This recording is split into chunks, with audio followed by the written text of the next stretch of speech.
What's up, guys? Welcome back to another episode of the E4 Explicit podcast. I'm Corey, and today I interview Lena Derhally, who is a psychiatrist, psychotherapist, who basically wrote the book on the Chris Watts story, which is the case of the man in his mid-30s who annihilated his family. He killed his pregnant wife, their two children, and dumped her body in a shallow grave and put them in an oil tank. So it was kind of crazy. It shocked the world. He got multiple life sentences. He's in prison now. But this happened right here in Colorado, up in, I think it's Franklin, above Denver. And it was a crazy story. But we go into detail of why he did it, or why they think he did it.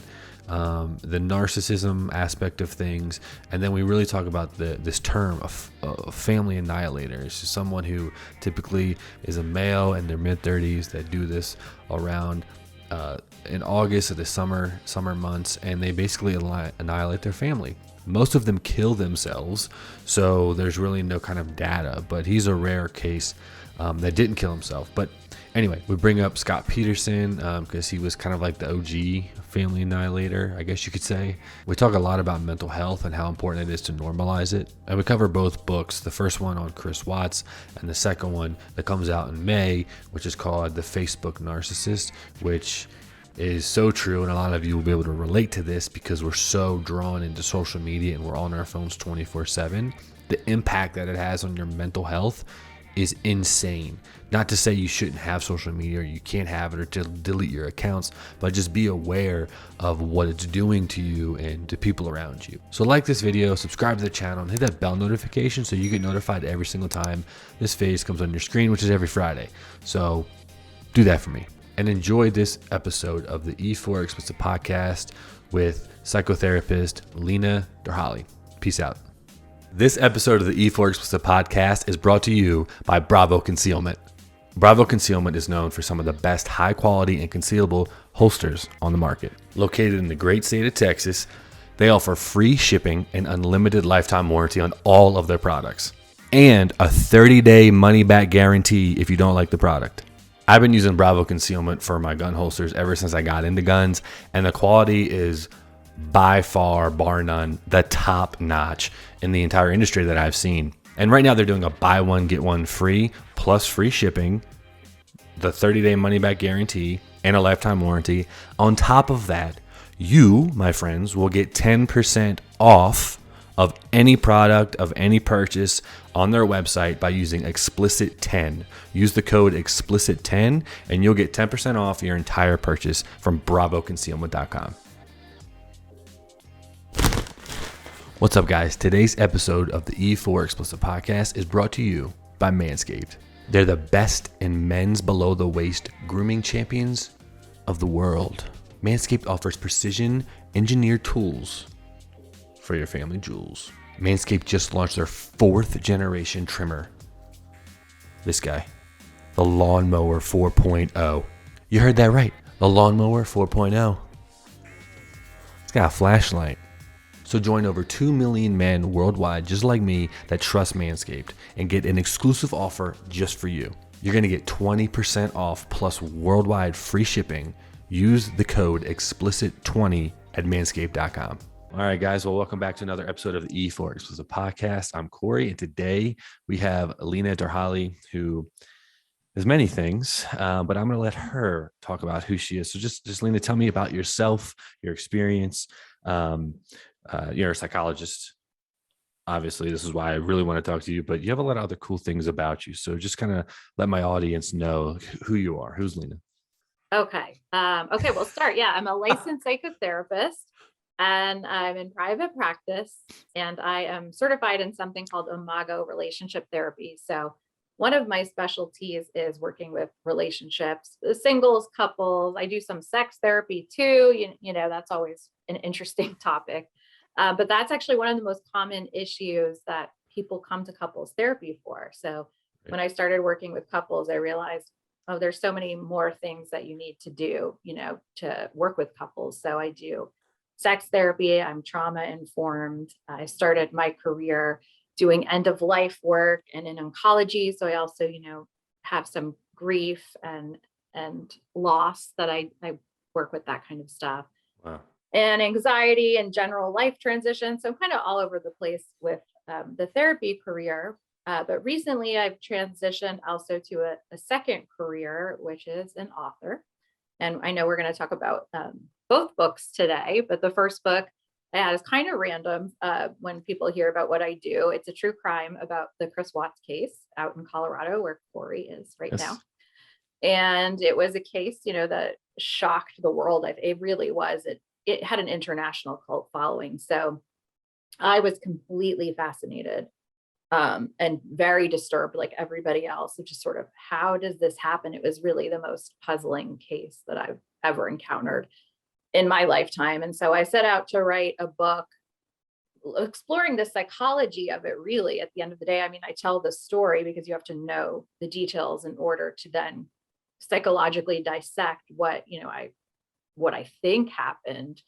And still nobody will ever really know the true reasons why, but it's a psychological exploration of sort of what could have been going on in the mind of Chris Watts and what are some of the factors that could have led him to annihilate his entire family as a person who had no warning signs. So I think that was the most, really darkly intriguing part of the book, is how does somebody prevent this if there's no warning sign? So I also wanted to look at it as, a safety, a prevention type thing. Is there anything we can learn from this? Are there any signs that we can look for?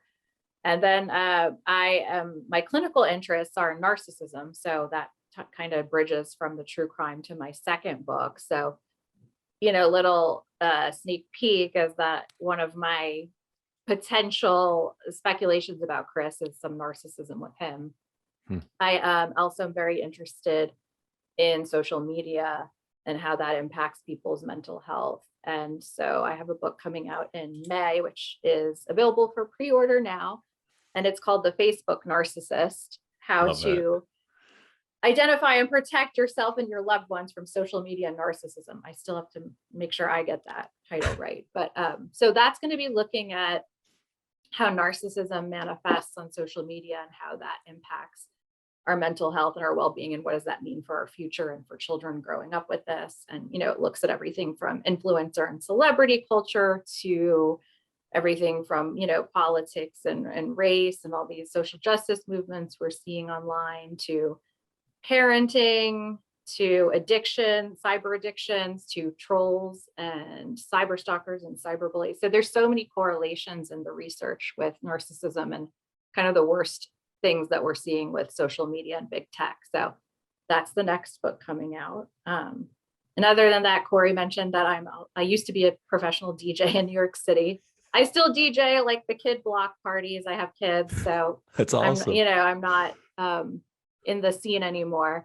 But yeah, sometimes I'll do like the local holiday party or the block party. And sick. I have a background in improv and stand-up comedy, so I love humor, and I try to indulge those parts of me still. So I love doing interviews because I like kind of being off the cuff and talking with people. So thank you for having me. No, absolutely. Thank you so much for coming on. I was so pumped when last week's episode of, well, not last week when this is coming out, but Mark Safrick is an FBI profiler. When I talked to him and he told me about the documentary, Suburban Nightmare, the Chris Watts story. I'm assuming they're going to do a bunch of maybe Suburban Nightmare, other things. That's how they laid it out, but some of those shows don't really continue that way. But when he told me he was going to be on it, I was like, oh, cool, I'll definitely check it out, because that case I've always been fascinated. Of course, he tells me like when we're like done the podcast, and I'm like, man, you should have said this earlier, because I have so many questions.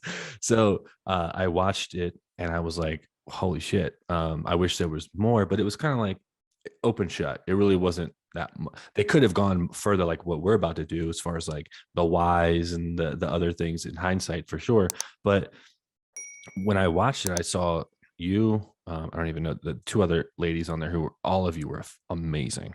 I thought the information that you guys were putting out, the correlations that you guys were kind of bringing to the surface were fascinating, which is why I reached out to you, and I'm glad you accepted. But yeah, we're definitely gonna talk about you being a DJ for sure. That's a priority. Also stand up. What? Well, I guess I should. I've only like performed once at a comedy club, but That's I dabbled awesome. in it. I dabbled in it. That's I a was hard like, thing to I do. was pregnant with my second child, and I was like, I want to do something before the baby comes. So I took a class and I did a show, and it That's was great. really fun. Yeah, Yeah, no, you've got to have lightness, when I work with I work with a that's lot of true. dark things, so it helps keep things like the yin and the yang. That's true. That's actually a good point. That's a great contrast too. Like stand-up comedy, just kind of improv in general. Like I come from a film background, so I'm like entrenched in all that stuff as well. Not me doing it, but like being around it. And it's like so amazing to see people when they do that kind of stuff. It's I love it. It's very entertaining. Kudos to you because it's a hard thing to do. Stand up. Yeah. Yeah. I think improv's a lot easier actually than Oh stand up yeah. because at least you have a team with you to like, Yes. kind of, if you mess up, there's somebody to kind of catch you. But Yep. Yep. stand up, you're on your own. Yep. No, I've always thought about it, but I was like, yeah, am I funny? Like people laugh what I say, but it's like, will that hit differently in an audience? I don't know what I would do with myself. Um, okay, so let's talk about the dark. Let's talk about Chris Watts, and start from the beginning. As far as it's piqued your interest just like it did everyone else. You're exactly right. It was a phenomenon. It was kind of like, you know, what in the hell happened? I mean, it's weird, honestly, like living in Colorado now. It's like there's a lot of weird shit that happens here, like certain murder cases, school shooting, Mhm. things that just always are happening. Like, why is it always in this area? And Yeah. when I saw this case, I was like, I didn't think he did it until I saw his interview when he was wearing a North Carolina shirt. And I'm like, and then social media was like all these professionals were just like breaking down his reactions and his responses, and he was speaking like in the past, and I was like, holy shit. And it was kind of like, this guy did it. Like there's no, what else could have happened? And but anyway, I'm gonna ask you straight up, why do you think he did it? So I think I agree with, most of the other professionals on the motive for doing it was he met another woman and he wanted a new life with her. Mhm. But I have to say that normal people, and I say normal, right, is like people who don't kill their families. That is not a normal solution. And so one of the things I set out to do with my book is I studied psychopathy for this book, and I Mm. interviewed a criminal profiler for my book, and she was just matter of fact. I asked her and I said, what do you think? And she said, I call him a failed psychopath. And I thought, oh, that's really interesting. And she did her dissertation on something called community psychopaths. She actually is at the University of Colorado at Denver, I believe, and Colorado. Perfect place. Well, Yeah. And she says, the only psychopaths we study are the ones in jail, but there are many, many more who live among us. And wow. they may be in your neighborhood, super creepy, but there's something, there's non-violent. Yeah. Corey's looking Yeah, I'm around. like, Behind your shoulder. Yeah. And I think that's actually what was really scary for a lot, especially women, about Chris Watts is right. like, oh my gosh, Shanann Watts had no idea she was married to this really dark person and that he kept this dark side, from everyone who knew him. I truly believe that. And so, that's the scary thing is, do you ever really know anyone? But back to community psychopaths. So, this criminal profiler told me he's a failed psychopath because he ended up in jail. Mhm. But psychopaths can go an entire lifetime and maybe never be caught for some of the things they do or never commit any real crimes. And so I started to try to understand, well, what is psychopathy? Because it's not just what we think of as, serial killers or violent offenders. It's actually way more broader than that. And so I like to tell people, I agree with that. He was living a life as a normal average person blending in until his psychopathy had the perfect storm of factors that emerged that prompted him to do something like this. And so a psychopathic mind, and I explained this a little bit in Suburban Nightmare, but I can't get too in depth because it's TV, so Right. you don't get as much in there. But when I was studying psychopaths, I learned that when they have a problem, they turn to something that's called an antisocial solution. Whereas people who are not psychopaths, who have empathy and attachments and things like that to other humans and animals, they turn to pro-social solutions. So when I was looking at the Chris Watts case, I said, okay, well, all the FBI profilers and the professionals and Dr. Phil and everybody, who's been on TV are like, yeah, his motivation was to be with this other woman. His family was in the way. he didn't feel he could start anew or fresh with all that baggage. So in his mind, the solution was, okay, I'll just kill them. And for us, it's like, Right. how is that a solution that even makes sense, or that and again, that's where the narcissism component is that these people who come up with these solutions also think I'm going to get away with it, or they wouldn't do it. Right. So he actually thought this was a good solution and that he could get away with it.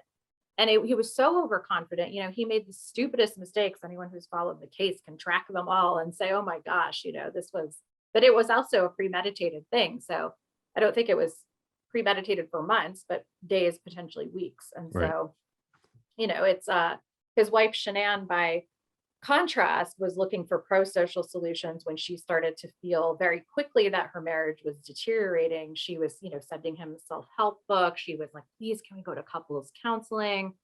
And please, I'll change. That's what a real, wonderful, nice, insightful person in a relationship does, is they look at themselves and say, I want this to work. What am I doing? How can I change? But, she wasn't dealing with somebody who was close to being on the same page as her. And so he had made up his mind, and that's what he was going to do. And he did it. Right. Yeah, no, he did. And that's a scary thing you brought up. Was it community psychopath, you said? Yeah, So, just the psychopaths among us. Or there's a book called The Sociopath Next Door, which is probably very similar to that concept. right. So how do you, because I totally agree with you. I think there's people all over the place that just have that in them. And it's funny you say perfect storm, because when I talk to any homicide detective, any profiler, any FBI agent, they always say the same thing. Because I ask, why do people kill? Or even psychologists that I've spoken to, they say, well, there has to be this perfect storm of like, it's not like they could have thought about it premeditated. That's fine. But most times, like, you'll see serial killers even say, like, I didn't even mean to kill this person. Or sometimes a person they didn't kill and they got away, just because like it just wasn't a perfect enough storm for them to really go all in. But now when it comes to community psychopaths, if there's no warning signs, and there might be, how do you know if next door neighbor is John Wayne Gacy? You know what I mean? Because there's so many people like them, like Ted Bundy. They blend in so well. And that's a different era of serial killers and stuff like that. But someone like Chris Watts, I don't even consider him. I don't know. Should I consider him a serial killer? Could he have been one? Or, I don't know. Yeah, I was listening to your podcast with Mark, actually, where he was talking about the history of serial killers and how, we only recently coined that term. I think it was 1977, Yep. he said. And before, they used to not have a real term for it. You could say, well, I guess it was a mass murder. But, Right. They call somebody like Chris Watts not a serial killer, because I guess it's not in a series. Well, it was in a series. He killed them, not all at the same time. It was sort of Right. a one by one process over several hours. But, they also refer to him as a family annihilator. And I'm sure family annihilators can have what we call personality disorders, which is narcissism, antisocial personality disorder, which could also be correlated with sociopaths and psychopaths. All of these things are very similar and have, certain subtle differences. Right. And so, but, I think of it as all just a person who lacks empathy and conscience and doesn't have attachments to people. Right. And so, that's what I think of when I think of the word psychopath, family annihilator. There's some factors of family annihilators that, there's very little research that's been done on them. Actually, the research we do have, I mean, Chris Watts fits the profile. He's in his 30s. They're men usually in their 30s.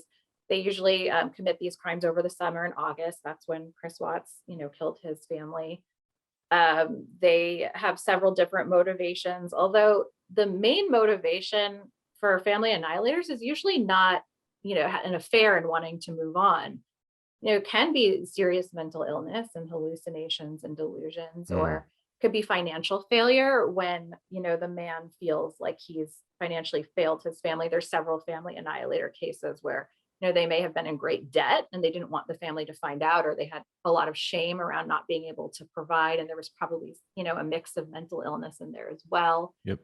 There's religious factors that go in. Again, that may correlate with delusions and hallucinations of, oh, I'm saving my I'm saving my family from something by killing them. What was really interesting, what I think sets Chris Watts apart from a lot of the family annihilators that have been studied, is that I think it's 80% of family annihilators kill themselves after they kill their family. Right. Chris Watts didn't do that, and I believe he had zero intention of doing that. If you look at the steps that he took after, like he was, for people who don't know about the case, and this is in my book, I try to put as many details as possible. Literally right after he killed his family, and this is brutally murdering his daughters who were toddlers, preschool age, and putting their bodies in oil tanks. Like, this is really sick, crazy stuff. Right. He just did all that. Put his pregnant wife in a shallow grave, and then he moves along and goes to work like nothing happened, texting his girlfriend, sending her pictures of sunflowers. Jesus. And then he calls his daughter's daycare school and, matter of fact, tells them they're not going to be coming back anymore. Again, he thinks like he's going to get away with all this, which people like us are like, what? But again, that's the narcissism, the inability to understand that other people are like, no, this isn't right. So he unenrolls his children from school, and the woman who answers the phone is like, what? Okay, is everything okay? And he texts his real estate agent and is like, I want to sell my house. And, he responds to an email about fantasy football where he says, hey, I'm in. And he's going around, he's like, I did it. I wiped my hands. He's like, I'm ready to live my new life. I didn't know any of this. Within hours after killing them, hours. What? Yeah. Yo. Yeah. And then you see him on the porch, which is, again, everybody who saw that video on the porch of Chris Watts. And, I said this, they actually put this in the documentary. I was like, everybody saw that and everybody knew something is not right. We all had the gut feeling. We're like, he did it. Yep. 100%. And then from that's what hooked people to really, I want to know what happened. Right. It was the husband. What did he do? What happened to Shanann and the girls? Right. Do you think that like that, first of all, I'm going to take a step back in a second. I didn't know any of this stuff that you just said, but I think he did everything wrong when it comes to like he never lawyered up. He never he just started. He was so confident that he could just talk to the media. If they ask you a question, it catches you off guard. It's live. It's not like you can, doctor it. And then I think also to your point of as much kind of attention that it got, kind of was also his demise too, because if it was one of those cases that kind of was locally, watched or whatever, it wasn't worldwide and national, there was a lot of pressure for the Colorado Bureau of Investigation, the feds, and even the local police to really figure out what happened to these people. So that was a negative effect. He wasn't getting away with it. There's no way he was getting away with it, but because it was so brazen, I think. But that's crazy that I did not know he did that right after. Yeah. Actually, I think his biggest slip up, his biggest mistake in all of this was Shanann Watts, his wife, very active on social media, a ton of friends, ton of people. She was always in touch with everybody. Group texts, waking up, going on Facebook. Hey, everybody, what's going on? So you were always in contact with her, and she was really close with her girlfriends. And so one of her best friends, within hours knew something was wrong, called the police, had them do a wellness check again. Her friend didn't think her husband murdered her. She just thought, oh, she's pregnant. She's got some health issues. What if she passed out? We need someone to go to the house. She missed her prenatal appointment. She had an appointment that morning for the third baby with the OB that she missed. And so what Chris Watts really underestimated was how connected she was, how much her friends cared about her, because he didn't really have real friends. And this is something I discovered, again, when I was researching the book and connecting it to psychopathy and narcissism and these things. He didn't really have people that he was close with. Shanann did.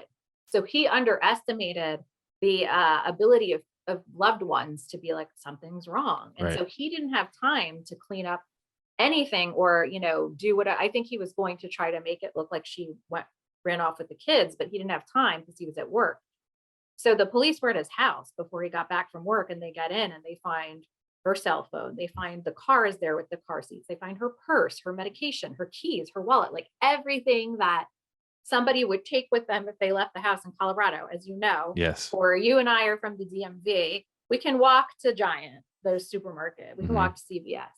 You can't do that in Colorado. So I Nah. could walk out the door and somebody could say, oh, her car is here, all these things, that's fine. But where she was in Frederick, Colorado, no, there's Yep. nowhere, you don't leave. No. So I think that was his biggest mistake. And again, I just keep going back to this idea of narcissism, that he's going to outsmart everybody and nobody's going to be on to him, and he's going to be able to get away with something like this and make up a story that, his wife and kids, I believe that was the story he was going to make up, that she took him out of spite and left, and that no one was going to question that. Just like, okay, Chris, great. Right. Yeah, I think you're right. I think because you're right. Like as soon as, he said, oh, I'll be home in 45 minutes. And he showed up like 3 hours later, probably trying to do something or whatever. But you're right. Like it was kind of like they were waiting for him when he got there. He had no time to change anything. And then also like how social she was, he was like almost antisocial. So the one thing that stuck out to me was when he went over to the neighbors with the cop and they were watching, and they were watching the him back up his truck, which he never does.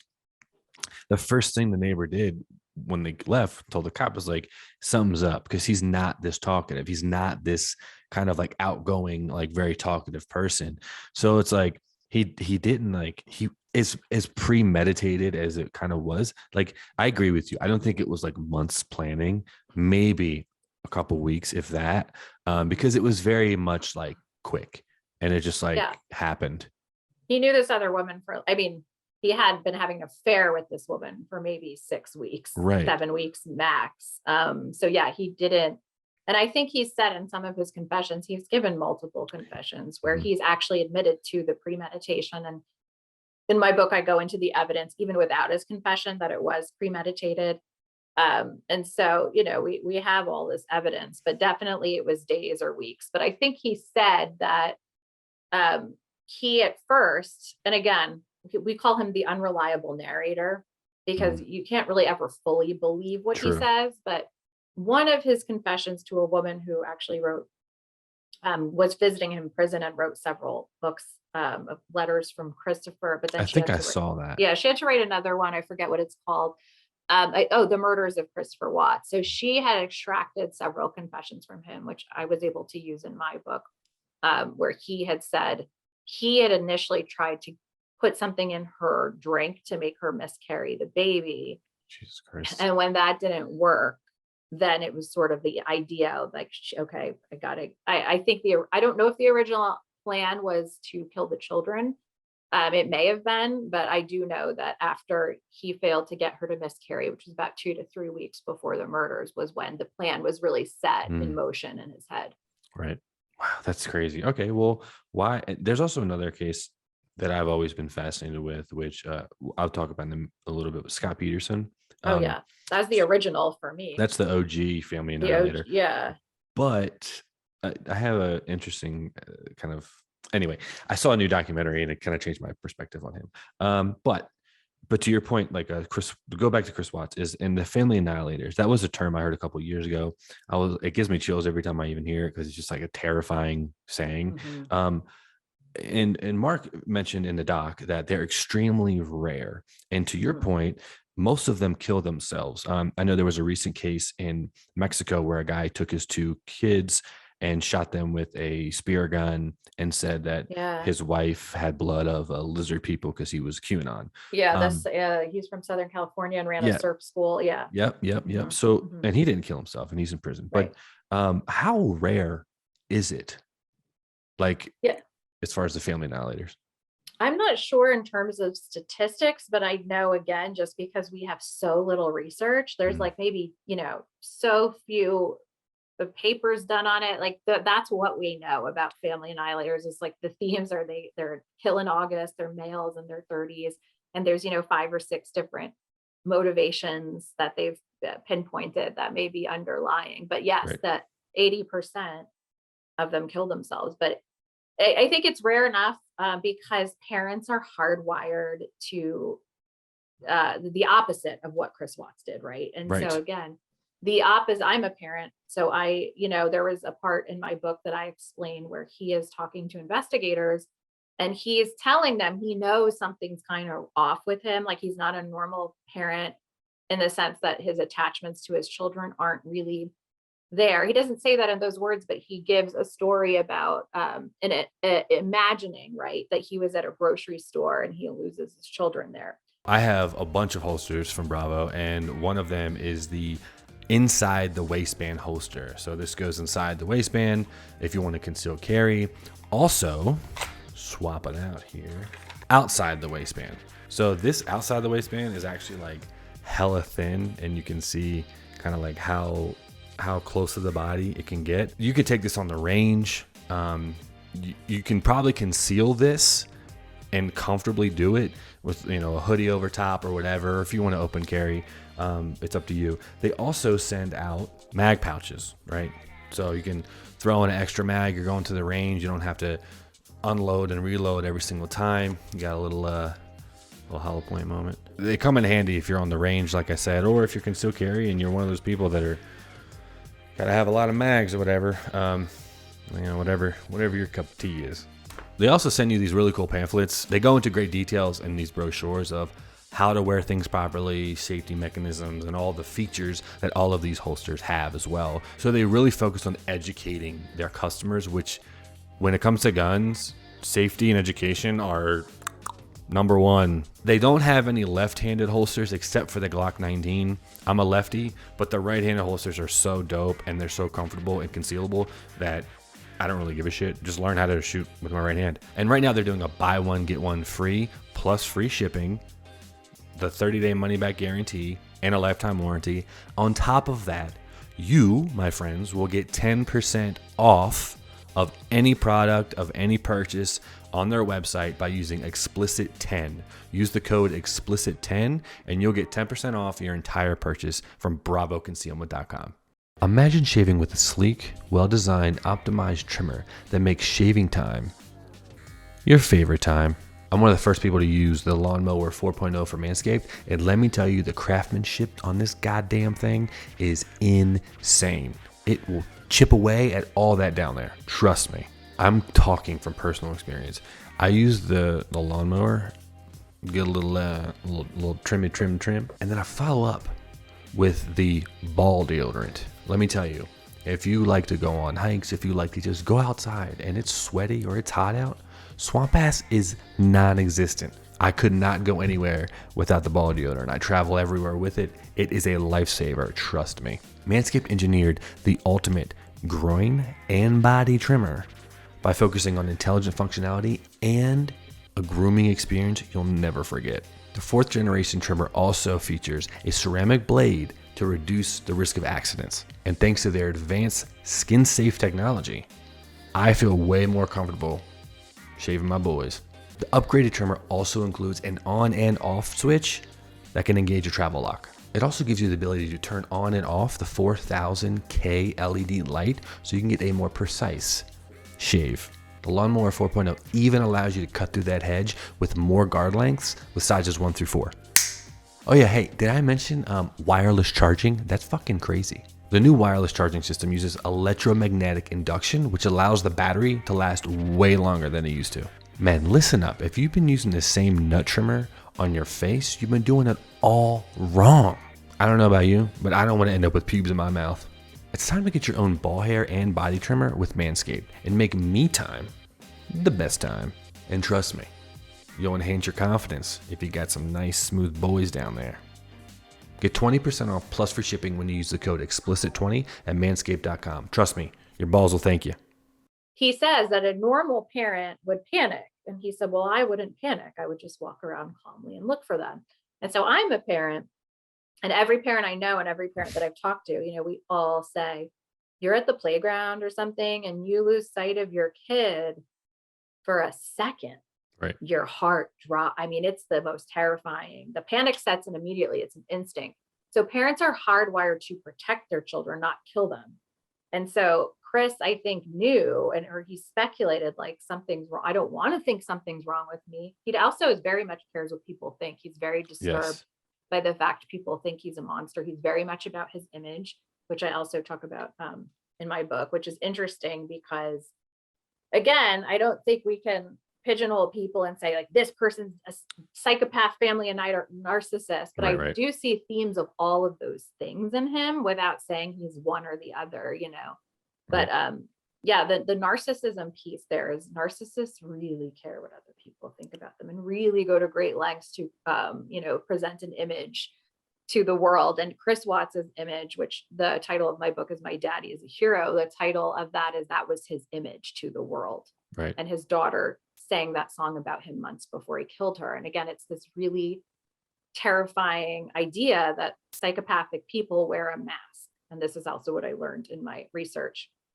And they can put on a really good mask, and they learn to fit in the world by mimicking other people. So from a very young age, they may, notice that something is not right with them, or they're different from other people, and that they don't have the same kind of feelings, and they don't understand, other humans. And so they start to fit into the world by mimicking them and putting on a mask, which they present to the world. And so Chris Watts's mask was, he liked being adored. I think that's the narcissistic side of him. He really liked people praising him. And a lot of people praised him, and as I said in the documentary, doing my research, I had lots of transcripts of interviews. I heard a lot of interviews. You could not find a person who had a bad thing to say about him before this incident. It was really remarkable. Because he did such a good job of putting on this like facade of like, he's the, average Joe, very nice family man, all that stuff. Yep. Perfect husband, perfect father, all of those things. Right. Like everybody was like, look at him playing with the girls. And Shanann was constantly praising him. He's the best husband and father, and he's hands-on and he does all this stuff. But his heart was never really in it, and when you watch the videos, it's pretty obvious. He's just kind of going along with the motions. You're right. Yeah. That makes me feel a little better, because we, when we were in DC, our dog got out and we didn't know. So we went in the backyard, and I don't have any children. So I'm like obsessed with my dog. You can say, you could. I have pets too. So it was interesting because like as soon as we went outside and he wasn't in the backyard, literally, like I can't even explain the feeling. It was crazy. It was like my heart literally just fell out of my chest. Yeah. And then I was like both of us, instant panic. And then we run to the sidewalk, and he's like just trotting down the sidewalk coming home. I'm like, dude, like in DC, like he would have been gone, like no question. It was just, and it's funny you say that, because when you watch these videos, even in the documentary, and there's been a couple good docs, there's one on Netflix that's really good about the Watts story, but you're right, he's just like he's no emotion, he just doesn't really have that connection with his family like Shanann did. Like, I mean, like you said, she was posting about it every single day, and that goes into the social media piece that we'll talk about in a minute, because I think that played a big part in a lot of this, just because of like the front that, like everyone Instagram is like, oh, I'm a baller, I'm living this great life, and they're probably like depressed or like, a lot going on, if that makes sense. But do you think toxic masculinity had anything to do with this? Toxic masculinity in the sense of him having to I do talk about that in my book, actually. I don't use the term, but I do think there was something that had to do with it, that men culturally are, told not to talk about their feelings. Yes. I quoted a scholar who said, what's acceptable for men to express as feelings is usually like sexual attraction or rage. You know what I mean? It's like those things are acceptable, but vulnerability, no. And so I think one of the factors, and one of the things that I do in relationship therapy, is, boys and men are very sensitive. They have a deep, deep feelings, they're not shut off from that. And it's really sad how we cut them off from that. And I don't think Chris Watts was given the tools. I mean, again, I don't know if this would have, prevented no anything, excuses. but he had no way to deal with his problems or to even understand what was going on within him. Right. He had no self-awareness or no, and so again, like, let's say that we did have therapy or mental health more accessible to people or less stigma. And like, he was able to go and he was able to confide in a therapist. I have daydreams about killing my wife, which, by the way, that was, if you Google that, he was saying he used to have daydreams about killing Shanann. Whoa. When that was in another Sherilyn Cadle, who was the one who actually met him. Jesus. He had said that to her. and that she'd, be mad at him and she'd be yelling at him. And he would just stand there staring at her, thinking about how he wanted to kill her, and things like that. And so I do wonder, sometimes say he had been able to find somebody he could share his feelings with, and because some of the interventions for psychopaths are teaching them different solutions, pro solutions, and trying to, expand on their empathy. And so I don't know if it's always successful, but, that is something to look at for sure is, how are people dealing with their problems, and keeping them inside is not good for anybody, because then it, again, creates the perfect storm of where it erupts. And basically what he was doing at that point was blaming Shanann for all his problems and for being the one to stop him from going on with the new life, and so that built up a rage in him against her, instead of him being like, well, let me step back and objectively self-reflect, look at this. But instead it was just this volcano of suppressed emotion and everything that just was simmering until it exploded. Really, that's the image I have. Yeah, no, I totally agree with you. I think, and that kind of leads me to my next question is, as far as like, could this have been prevented? And I mean, those are pieces where, like, if he was talking to someone, if he was able to unleash these feelings in a kind of in a safe space. And then you also have the other side of things where Shanann is like so on social media that, like, he's probably in the back of his head too, like, oh, well, if we do split up or get a divorce, if he even thought about that, like, she's going to smear it. Like, there's just, who knows what he was thinking, but like, that also goes into the social media part. But, could this have been prevented, do you think? I mean, I don't think, well, there's a couple angles here, right? Like, I don't think there's any possible way Shanann could have known what he was, who he really was. Capable of. I really believe that she was happy and content in her marriage, and believe she had really married a great guy up until she went away for the last 6 weeks or last few weeks of her life. And then she was back in Colorado for a very small amount of time before the murders. But I don't believe there's any way she could have known. And that's, I think, what's terrifying, especially for women who watch this case, is there's really nothing that indicated that he would ever have done anything like this. I mean, it was shocking, so shocking to anybody who knew him. But, we have the footage of the last hours of her life. The last footage we have of her is her coming home from that trip and walking into this dark house. If you go by one of his confessions, I think he's already admitted to trying to smother them, but he didn't succeed the first time, which again, so then, one of his confessions, he got away with killing them the second time he tried. But she's walking into the house, point being, completely unaware of what is about to happen. I mean, she's having a normal text conversation with him from the airport about, what do you want for dinner tomorrow? And he's like, green beans, So she's thinking she's going to come home. They have this weekend planned in Aspen. She's thinking, because I think once he realized he was going to go through with his plan, he was kind of playing along with her. And he's like, oh yeah, I'll go to Aspen with you, whatever. He was out with his girlfriend the night before he killed her, and he charged expensive meal on the credit card. And she was suspicious then, and he just didn't care. He was like, I'm not going to deal with her anymore. So he had already made up, his mind that this was going to happen. And so he was just sort of playing along and whatever, but she had no idea. I do want to address that some people, and in my book, I say it's so important that we keep the blame completely on Chris Watts for this, that he made all these decisions. And no matter what happened, yes, there were other factors that happened. At the end of the day, he decided to do this. Nobody made him do this, right? So people always want to blame, especially the women in this case, they want to blame Shanann, for example. They want to say, oh, she pushed him to do this by being controlling. No, nobody, that doesn't happen. Can you imagine how many murdered spouses we would have if that was just get a divorce? It's like, really, right. No, that's not, there's no way, no matter what the situation. You're right there. The other one, it was the woman he had an affair with. If she hadn't come into the picture, okay, maybe that's true, maybe, but who's to say that down the line he wouldn't have met somebody else? And even so, yes, was she at fault for having an affair with a married man? Completely.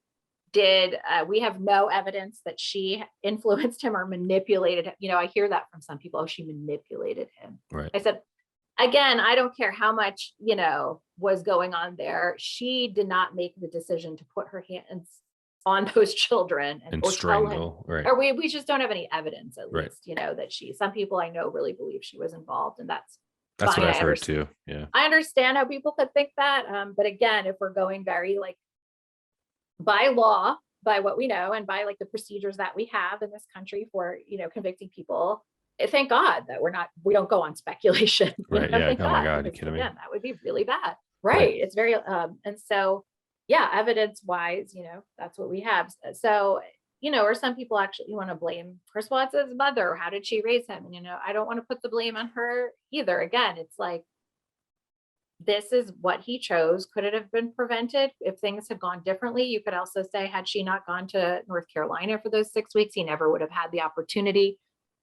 So there's so many things that have happened, but we can't go back. It's just impossible. But I think from her part, nobody could have stopped this because he kept it all so internal, and he had such a good mask. And that is the most terrifying thing about this case.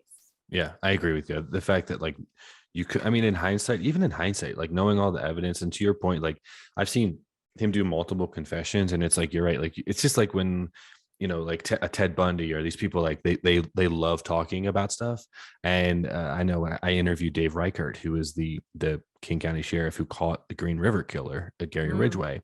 He told me he actually went to Florida, interviewed Ted Bundy because he was in King County too. So he dealt with Ted Bundy and two of the most prolific serial killers. He told me that when he went to interview Ted Bundy, because they were trying to figure out like, hey, why do serial killers do this stuff? He was interviewing Ted Bundy, and Ted Bundy the entire time, he said, was telling them, oh no, your Green River killer's not this, not that. He's more like this, he's more like that. And then when they sat back and were like, wait a minute, he's just describing himself as this potential killer versus like what the evidence showed. Everything that they had on evidence was like not pointing in any direction that Ted Bundy was going. And it just went to the fact of like, he just was bullshitting because he liked to talk to people and like to kind of like just talk about those things. And I get that vibe from Chris Watts too, because he's very inconsistent. I get in the beginning when you get interrogated, he wanted to lie. And then he kind of came clean a little bit to his dad and lied about that. And then 4 months after he gets convicted, he's telling people that the whole story of really what happened. And then he changes that. And it's just like, what can you believe from these kind of people? You know what I mean? Yeah, that's the thing. And that's back to the unreliable narrator. Right.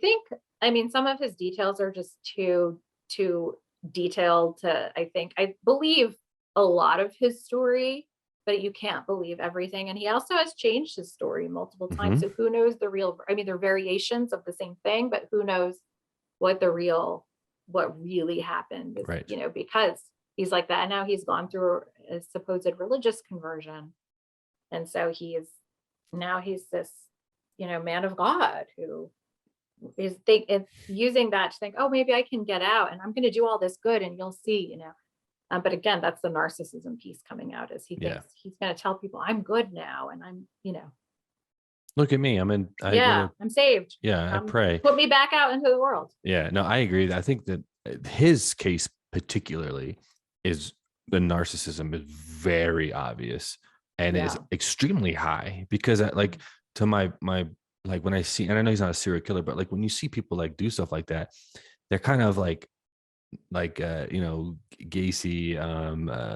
BTK. Some of these people are just, they're not like narcissists like that. They're not putting themselves out there. They're not, in a way they do at certain points, but Chris was so confident in his press conferences. I mean, he didn't even get a lawyer. I was just blown away of like everything. And it's kind of like Scott Peterson too, is very much like in the media, trying to find them help.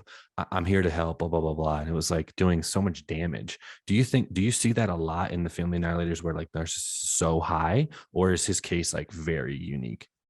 I think murderers in general, like serial killers that you talked about, I think the narcissism is so high, right, in almost all of them, because also narcissism is very similar to psychopathy in the sense that there's a Harvard psychologist who describes narcissism as a triple E, which stands for exploitation, entitlement, and lack of empathy. And so I think you can apply those characteristics to all people who do things to harm others, right? Is that they don't have the empathy. But the other piece of the narcissism, again, is that like, and I think what throws people off about Chris Watts was he wasn't grandiose. He wasn't, Right. before this anyway. He kind of is now, actually, from prison. But the way he was before is very quiet. Everybody, like, he's like a wall of stone. Nobody really, he's hard to read, but very quiet and calm and even keel and laid back. And so people don't understand that narcissism doesn't have to be grandiose. It doesn't have to be look at me, me, me. It can actually be shy. It can be quiet. It can be what we have. I talk about in the book. It's called communal narcissism, which is we call them the do-gooder narcissist. So the way they get attention is by doing good deeds. And so those people could be heading nonprofits. It could be church leaders. They could be the nice church lady baking, or the PTA president, or even somebody who's not super grandiose, but the way they get attention, or what we call narcissistic supply, is the attention that they get, the adoration. It comes from being good and trustworthy. Wow. And doing good. And there's also something called covert or vulnerable narcissism, which is, that could be, again, the neighbor next door who's very unassuming, but has these sort of deep fantasies about being known and admired. But they also feel that they're very special. And the narcissistic rage can come from, well, when they're not recognized as being special. But Chris Watts, I think, is definitely grandiose now, which is interesting. Again, this sort of like evolution we've seen from him. Mm-hmm. Yeah, he was very much like quiet, like not really. And then even once he started getting interviews, he was like, even the North Carolina shirt interview, he was very like not quiet. He was very outspoken. It was weird, but it's funny you say like all those things you just listed were literally like all the serial killers I keep referencing. Like BTK was a church leader, very great in the community. John Wayne Gacy, very looked at highly. The clown, right? Yeah, he was the a clown at kids' parties. Yep. And then Ted Bundy's like the grandiose type, but Gary Ridgway, very socially awkward, not really out there. It's crazy. So you could be a narcissist and not be this, savvy, but they all have some charm to them in their own way. It can be a quirky charm, Right. So I think people just think of narcissism, they think of it as one type, but just remembering that it can look very different. That's great insight, because I literally thought it was like that's I always think it's just Ted Bundy, like, oh, complete narcissist. And you're right. That's great insight. That's another reason I wanted to write the book, is I really wanted to explain this to people. Right. As a way for them, for their own knowledge. And I think the best reward from my book by far, and it really touches me, as I get, emails from people all over the world saying, thank you for writing that book. I left somebody because of it, or, it really reinforced for me that I can't get in touch with my narcissistic ex, or just really touching things that, I cry every time I read them. That's but awesome. It's just really the best thing that came from the book was, getting those emails and hearing from those people. So I really felt like, okay, that's what I set out to do. I didn't set out to, make money. I actually had to self-publish this, and I put a ton of my own money up front with no expectation of getting it back. So it was very really expensive a passion. to put a book out. Oh my, well, especially if you do it right. Anyone can put a book out, but I hired, I had hired an attorney because, I'm talking about real people. So it was a huge expense, and it was a risk, but it was came from the heart. Is like, I really wanted people to get an education from it. And I really wanted to stick up for Shanann. And like be the voice as a mental health professional, advocating for her. So that's amazing. And to your point, you're exactly right. There's thousands of women out there that are men too, that are in relationships that are like this. They don't even realize, because to your point, they don't even know what to look for. So that's amazing.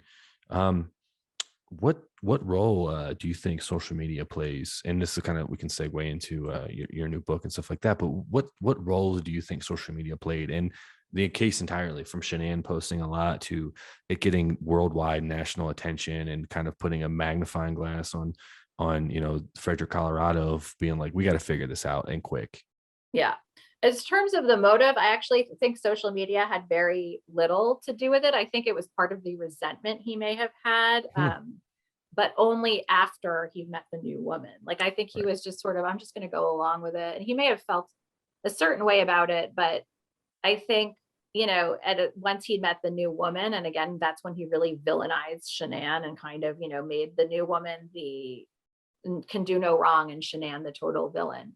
I think he was like, he deactivated his Facebook around that time. It was sort of like his way of saying, I'm not going to be part of this. Like I'm Right. moving on. But I don't think I think the main motivating factor for Chris Watts was, again, the affair and wanting to start a new life with the underlying issues of psychopathy and narcissism and Right. no empathy and attachment, because again, you don't do that unless those things are present. It's because we have absence of real mental illness. He hasn't had a psychological evaluation, but I've worked with people who have, I had an internship once. I worked with someone who had murdered multiple people, and he was clinically insane. Yeah. And he was high on drugs when he did it. And it was, he was not in jail. He was actually in an institution. Jesus. So there we had, the Chris Watts's behavior after the fact was not, showing any signs of, hallucination, delusion, schizophrenia, anything that, where he would be out of his mind, and he couldn't even use it as a defense. So I reject that completely. Right. But anyway, back to what you were saying. The social media. Social media. Yeah. So yeah, I don't think that was, but I do think social media played the role of captivating everybody. And I think it's one of the reasons why this case got so much traction, is because Shanann's life was so accessible and public for people. They were able to watch so much footage, get a glimpse into this world of this life, that I do believe, again, that up until Chris lost interest, I believe Shanann was very happy with her life, and so I don't think that was an act. I do, obviously she was in sales, so there's certain types of content I think people have to put out there that she was doing, but I think people felt very invited into their world and felt like they knew them, and some people felt very attached to her and the girls. Some people felt very judgmental. People either felt that they could completely judge and dissect, or felt very close to her and felt very emotionally attached and, following the journey. Right. So I think it was the first case. And then I think recently the Gabby Petito case kind of mirrored that a little bit, not as much, because we didn't have as much video footage from her. Right. But you could, it was easy for me to write a book on this case, because just the amount of material, like I could write real dialogue of so many things that happened, not just because of the videos and posts that she had, but because the body cams were public, like the interviews were public. So it's the first case, I think, where we really got this really intimate look into their lives as people. Whereas, we look back at Scott Peterson, which you said, it was like the first case like this that really made me think, oh, what happened here? Right. We didn't have that. So I don't think we could become as attached. Obviously the pregnant mother and the baby being murdered on Christmas Eve, that's all very, again, sensational and like gets at our heartstrings, but it's just not the same as this person who was so public, who we could really, again, either people could dissect, they could judge, or they could attach to. Right. Yeah, no, you're right. Just look at the documentaries that they make about it. The only thing that these companies have to do is film interviews, because all the other footage is public domain. It's off her Facebook. It's off its body cams and stuff. Now, segue real quick to Scott Peterson, because when I grew up watching it on the news, they crucified him basically from day one. And he did everything. And I asked an FBI agent this, Johnny Grusing, who's like here in Denver, and we talked about the Petito, when we talked about Peterson. I talked to another psychologist who does who she focuses on, Elizabeth Loftus. She's testified for Michael Jackson, people that have recess memory. She was the one that testified in the recess memory murder case that got convicted. Anyway, so when Scott Peterson, when that happened, the media sensationalized the whole thing, right? He was guilty before he stepped foot in a courtroom, straight up. Everyone, he did it, no questions. Yeah. It's like the movie Gone Girl. It's very similar to that, where it's Ben Affleck. I think, yeah. I said it's based off of before, because the author has said the media portrayal of it is influenced it, but it's not completely based off of it. So I 100% was certain he did it from all the facts that were given to me from the media when I was younger. And then I watched a documentary last year on Hulu, Granted, documentaries are always kind of one way or the other. Mhm. It very much shed new light on my idea of him actually doing it, because one thing is he's never admitted to it ever. Mhm. So that's one thing that I always thought was interesting. Like Chris Watts was like, okay, I did it. It's like 4 months Yeah. later, he's the guy. Every one of these, they know they did it. They admit it. His Mhm. case, he's never once admitted that he did this. And then there's other evidence that really didn't get a lot of media attention that showed let me ask you this, and you might even know the answer already, but remember when he was heading down to Mexico and he dyed his hair and he had all that cash on him? Mhm. Do you know why? Uh, that's case I haven't thought about it in so long. So no, I actually don't. Yeah. So, but in the media, when that came out, it was he's fleeing to Mexico. He's got a Yeah. large amount of money and he changed his hair. Yeah, that's what one would assume. Yeah. Right. This documentary went into detail of how all of that was not true. He wasn't going to Mexico. He was going to San Diego to a golf tournament with his brother and his father. His Mhm. mother had asked him to take out it's like $12,000 or $15,000 or something like Mhm. that from the bank account, because they were doing something with the house. It wasn't like money he was about. It wasn't even for him. And then the Mhm. dyeing of the hair was because he's Scott Peterson. Everybody wanted to kill him, Mhm. and he couldn't live a normal life, right? So Mhm. I was like, wow, that actually makes sense to me. Not so much like it's just more sexy for it to be like him fleeing to Mexico. Oh, sure. Yeah. Yeah. And then that's why they arrested him. Mhm. But stuff like that, the boat of the defense attorney was literally like in the boat throwing over the amount of weight that Lacey and the baby were, and the boat was capsizing every time. Not once did it Mhm. stay. And he's like, this would be like impossible for him to do by himself. And then Mhm. obviously the string of robberies and attacks that were in their neighborhood, all within that week that this happened. But anyway, Yeah. my point is, the media made me think a certain way, and I get a lot of flack when I talk about it, because I personally don't think he did it. Killed Hmm. Lacey Peterson. Hmm. That's my personal opinion. A lot of people I know share that opinion. Right. And Mhm. and a lot of it, I think, is like, my main thing is like, you've been in prison now for over 20 years. Like, Mhm. why wouldn't you just you avoided the death penalty? You just had another hearing. His Mhm. sentence might get reduced. Why would he not just admit it? Yeah, I mean, I obviously, like, I'm not God. Right. I always say that. Like, I can't say, yeah, he did it, or yeah, he didn't do it Right. for sure either way. So, but I do think, from what I know, like, again, I can see somebody high on the narcissism spectrum going to their grave not admitting. Like, you Okay. know what I mean? Standing by their regular, I mean, people do this too, right? Is like, Right.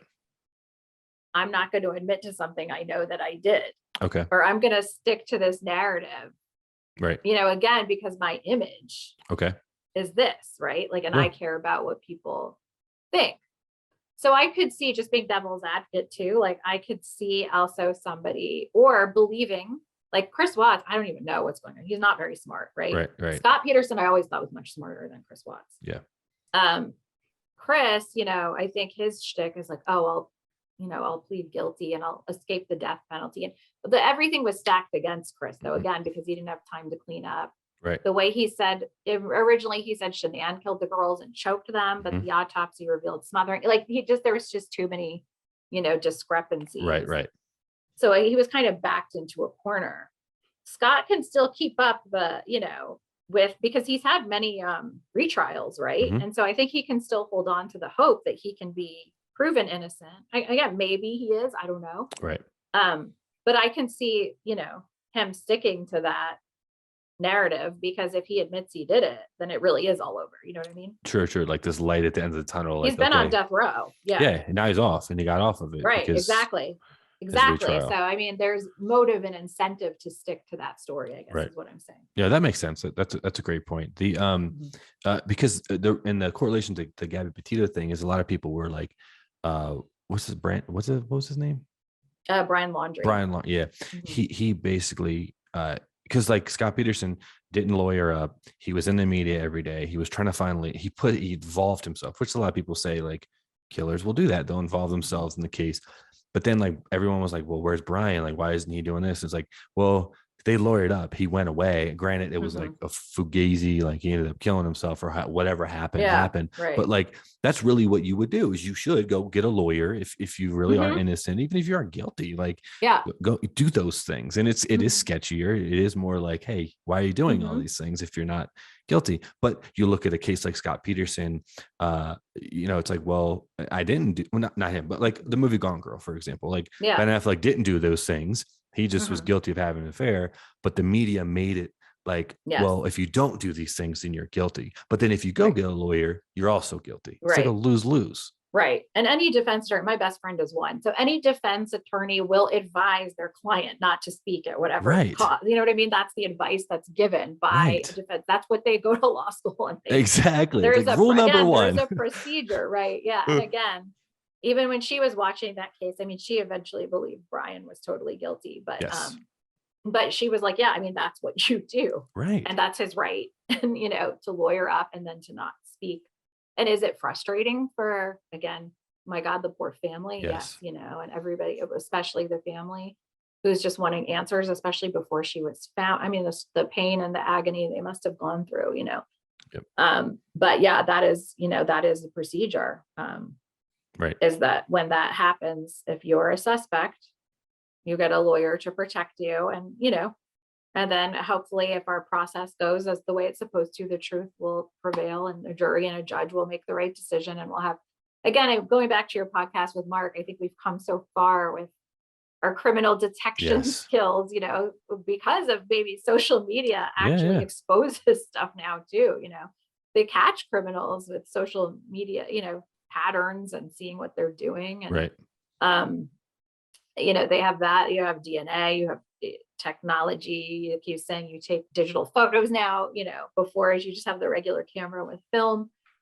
So I think we've just come so far that, it's almost impossible to evade detection now, and people try. And again, I think Brian Laundrie, I can't again say for sure, but what I saw from his behavior after he killed her, I think he would not have killed himself if he thought he could get away with it. So I think, again, it was similar to the Chris Watts case where he was backed into the corner. I mean, she's gone. You were the last person to see her, Right. Yeah. Yeah, no, they're going to find her body. They're going to find it. Thanks to social media, they found her body because it was some travel bloggers that spotted the van in the location where they ended up finding the body. So again, it's going back to social media. Yeah, no, it's definitely like Mark was saying in the previous podcast. It's like they've come such a long way. And talking to these detectives that have worked on these big cases like Bundy and stuff, the amount of work that they had to do and foresight that they had to have of like, oh, let me keep this rope that just was strangled this woman because maybe in 30 years we'll be able to have DNA, and then that's how they catch Gary Ridgway, and that's how they catch Ted. That's how they catch all these people and can put it together. But you're right, like social media is such a big thing. So let's talk about your new book, Social Media. And it's called The Facebook Narcissist, which I love that title because social media really gives, I think, people my personal experience.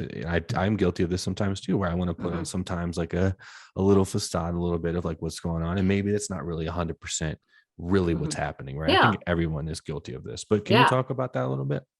Yeah, I mean, part of my interest in writing the book, and I wish I could say I came up with the title, I didn't. That was actually my literary agent's title. And also the idea for the book was hers. I wanted to write about narcissism generally, kind of being the downfall of everything. Right. And one of my chapters was about social media. And she's like, well, what if it was an entire book about it? So anyway, that's how the concept came. So shout out to my agent, Linda, who came up with the Facebook Narcissist. Yeah, I mean, I noticed that my own evolution with social media, was that I also am guilty of the things, that, and I had introspection of like, wait, why did I post that?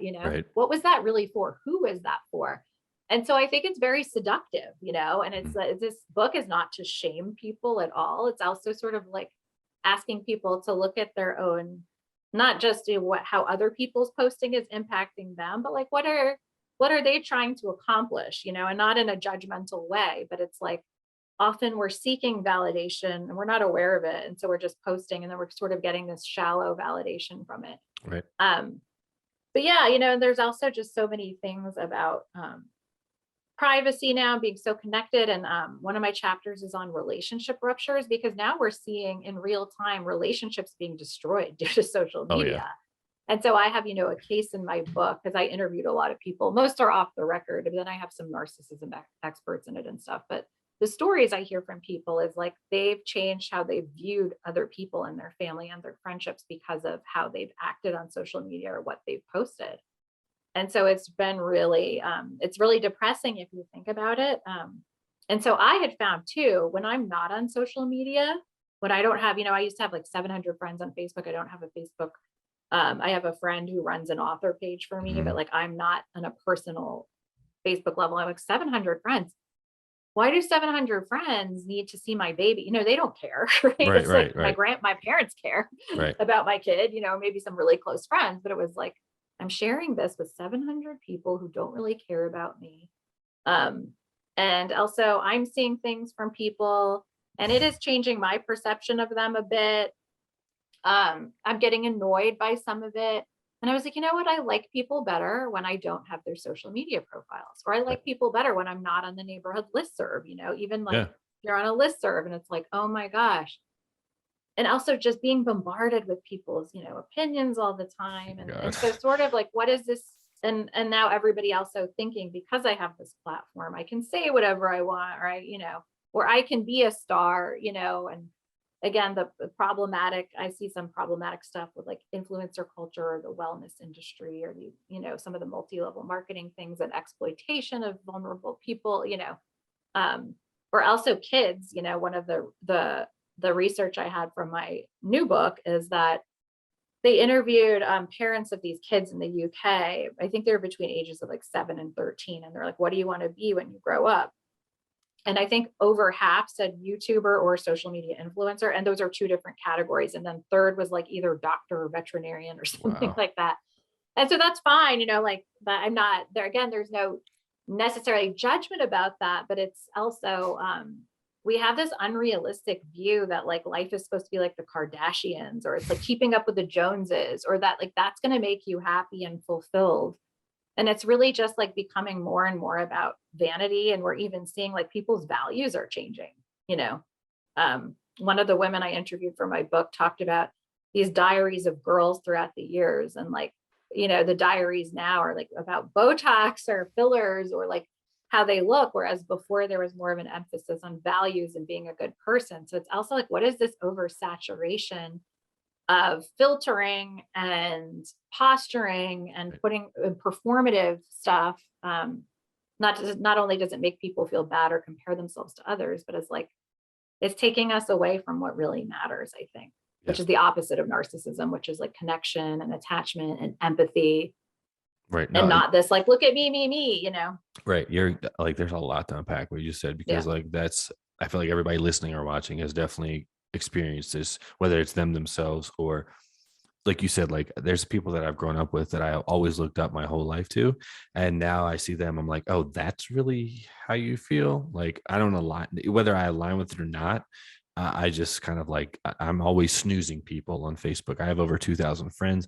I kind of have to be plugged in because I'm like, I do marketing, like I said, and I have to kind of understand the algorithm and understand that kind of stuff. But it's very frustrating. It's very exhausting. It's annoying too, to your point too, because like, it's like, there's so many opinions, and a lot of people now are getting their news and facts from these platforms. Yeah, you can say anything. And they can say anything. And Facebook and these algorithms know this. So they put things, and I've tested this for myself, where if I like a certain thing, I'll start seeing those kind of content around me, and they feed off anger and stuff like that. And I know you saw it, right? The Social Dilemma, the documentary. So anybody, you should go watch it if you're listening or watching. A Social Dilemma on Netflix. And it's amazing, because at the end they have like this really cool, they're rolling the credits and they're interviewing. I mean, I'm talking like people like high ups on Facebook, people that like invented the like button, invented like big pieces of social media we use today. And they ask them like, are you going to let your kids have a phone or use social media? Every single person who literally invented this shit said, my kids are not going to have social media. They're not going to have until they're 18 years old. They could do what they want, which is like, to your point of like, you're not bashing anyone or judging anyone, but at least be aware of what's Mhm. going on, right? Yeah. Yeah. And I also look at the book as like, this is not for me again to be God or, preach or to tell people what to do. And I'm not telling people to get rid of Right. social media. I'm just like, here's information that I'm presenting, and do, everybody's an adult. Do with that information what you will, but informed, and thinking about things in a different way, and like, again, maybe that empty feeling you have from social media can be replaced with something else. So it's, I just want people to think a bit deeper, and again, be a little bit more aware of, like, there is some real damage being done because, again, of narcissism and social media and vanity and self-absorption and all of these things that are happening. And, we're seeing it happen in real time. I mean, Yeah. we're seeing a real mental health crisis in adolescent girls. This has been all documented, because of social media. Right before I finished the first draft of my book, Norway had just passed a law saying now that influencers in Norway have to label their photos when they filter or alter any physical image of themselves, and it's punishable as a felony. So I What? thought that because the mental health crisis is becoming so big there, that they want people to be real and be like, no, this was a filtered picture. I mean, at first it's like a fine that you could be slapped with, Right. but like, I think there's a more progression to it. Wow. So people are really starting to see that it can be really, really destructive. And Wow. Well, it can be, and that's true yeah, because it's, yeah. it does things, and it makes people, I mean, like shaming certain body types, shaming certain things, and there's such like a mixture of like ways to think about it. But that's crazy that Norway. I like that idea because you Mhm. look at, I think there's also like an aspect of it. It's very rare, but like kind of like getting like fooled a little bit. Like as a man, when you see a woman Mhm. on social media and then you meet them, it's Mhm. like not really always what you see, which Mhm. sometimes men get like angry with that. And you Yeah. could put yourself in harm. You know what Oh I yeah. mean? Yeah. So, And again, it's all image. And one of the things I write about, and also just to make people feel better and normalize it for them, most of it's not real. And what was really interesting for me when I was a presence on Facebook and I had all those friends, people knew I was a therapist. And so, behind the scenes, people would message me, and people are always asking me, hey, can you recommend couples therapists, this and right. that. What was so fascinating to me was that the people that were always asking me for the recommendations were the ones who posted the most about how great their significant other was, Wow. 100% of the time. That's And crazy. yeah. And so there is this piece again of like, there's, I think, different motivations for that. But one of that is like, hey, I can present something the way I wish it could be. Right. But what's happening is people are looking at that and starting to feel really bad. They think everything is so great. And also now people have professional photographer, Yeah. average people. We all have professional photographers, and everyone looks like the perfect family and the perfect couple on the beach with the engagement Yep. photos. Yep. And everybody just has to realize everybody has struggles, Mhm. and social media is not the reality, even for some of these celebrities. And that's not what we should be striving for, is, to be like other people, as sort of just what do we want for our own happiness and fulfillment, like regardless of what everyone else is doing. And the Right. studies all show that happiness and fulfillment is from the quality of our relationships, not the quantity. And so it's like, fostering in-person relationships is the most beneficial thing we can do. And again, that's not saying, hey, deactivate your social media. And as you said, Corey, it's a necessary evil Right. for so many of us. I hate it. I would be off all of it if I could. Same. But I have a couple professional pages that are active, and that, like, my publisher wants me to have, Yeah. You have a it's business. Yeah. I mean, it's unbelievable. I even got a book deal because, like, I refuse to try. I don't want to grow my platforms. And so they're like, oh, you only have, like I Yeah. said, one of my friends, bless her heart, she's a marketing specialist. She doesn't do much, but she runs my Facebook page. So I don't have to get, Right. messages from trolls or Yeah. whoever Yeah. else. Yeah. Like, I Yeah. just don't want that. Yep. So Yep. I have a barrier between myself and that. But it is, if you have a business, if you have anything, and people want to connect. We live in this global world now where we're, most of my best friends don't live in DC. They're Right. all over. Right. And so what's the easiest way to connect? Or you want to share you know, your pet or your kid, Yeah. or Literally. Yeah. your It's your fun vacation. And there's nothing wrong with that, with, again. So I'm also asking, well, how can people curate their social media feeds? And that's one of the things that I had to to do was like, well, 700 people don't need to see this, but maybe 15 do. And maybe Right. there's a way, there's a small group of people I can share that with. Yeah. No, I totally agree with you. That's what I deal with too. I was like, when we go on vacation, it's just like, okay, we're gonna go to a Vail, or we're gonna get in a cabin in the woods for a week, and it's like just disconnect, because honestly, the mental health part of that is so true. When you're just not bombarded with things, and your mind can just kind of like focus on that quality. I love what you said, quality over quantity when it comes to relationships. That's so true.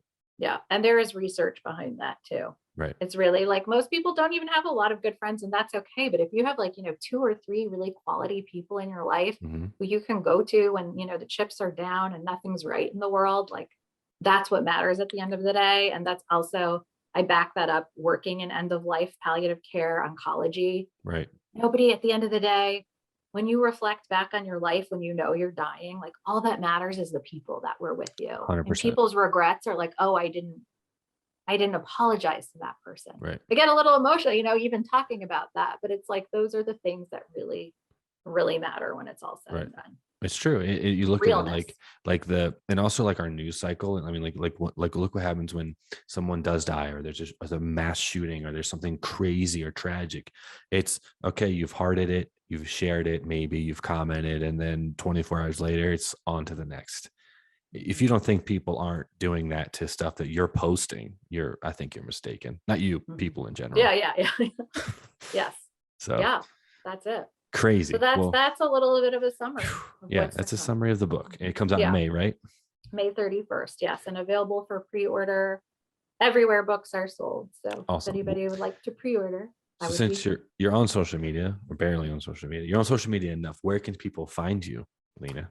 Yeah, there's not super active, but like I'll post, on Instagram, I'll post this interview and stuff like that. So Instagram is Therapy with Lena, and Facebook is just my author page, Lena Derhally. And I think that's it.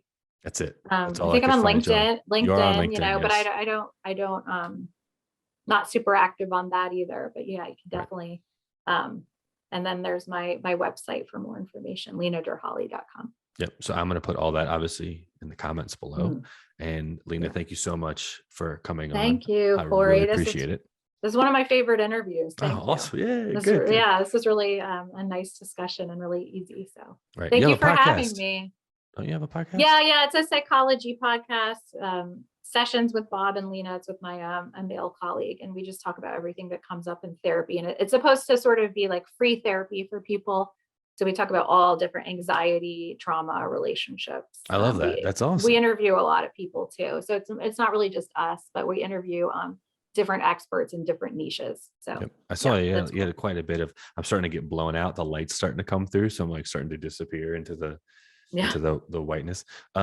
Side note, just real quick, would you like kind of talk I know we'll go real quick, but I just like I do therapy, just full transparency.